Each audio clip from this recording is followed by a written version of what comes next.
Dan Koordinasi Penanaman Modal atau BKPM mencatat realisasi investasi sebesar Rp219,7 triliun sepanjang kuartal pertama 2021.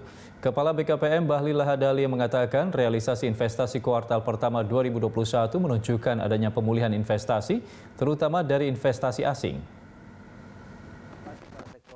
Badan Koordinasi Penanaman Modal atau BKPM mencatat realisasi investasi yang masuk ke Indonesia sebesar Rp219,7 triliun pada kuartal pertama 2021.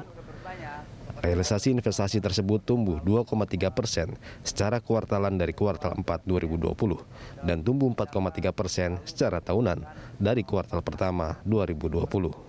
Realisasi investasi itu terdiri dari penanaman modal dalam negeri sebesar Rp108 triliun atau 49,2% dari total investasi dan penanaman modal asing sebesar Rp111,7 triliun atau 50,8%. Realisasi PMDN minus 4,2% secara tahunan bila dibandingkan kuartal pertama 2020. Namun tumbuh 4,2% secara kuartalan dari kuartal 4 2020. Sementara realisasi PMA naik 14% secara tahunan dan naik 0,6% secara kuartalan.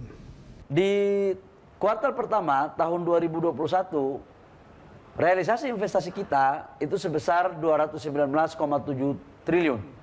Dari target investasi, sebenarnya target investasi ini dari Bappenas itu Rp856 triliun. Namun Bapak Presiden memerintahkan kepada kami sebagai Kepala BKPM dan seluruh jajaran BKPM untuk target investasi sebesar Rp900 triliun. Ini bukan pekerjaan yang gampang di era pandemi, tapi sebagai pembantu Bapak Presiden harus selalu mencari cara dengan inovasi dan kreativitas dan bekerja maksimal untuk mewujudkan perintah komandan.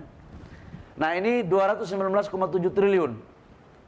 Tumbuh secara Q&Q itu 2,3%, kalau year on year itu 4,3%. Penyerapan tenaga kerja di kuartal pertama ini sebesar 311.793 orang.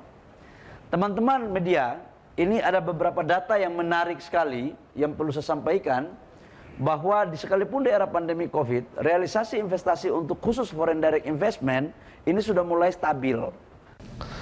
Bahlil menambahkan, investasi di luar Pulau Jawa mendominasi realisasi investasi triwulan pertama 2021. BKPM mencatat investasi di luar Jawa selama triwulan pertama 2021 lebih besar dibandingkan Pulau Jawa sebesar Rp114,4 triliun atau setara dengan 52,1%. Widya Anggita, Berita 1, Jakarta.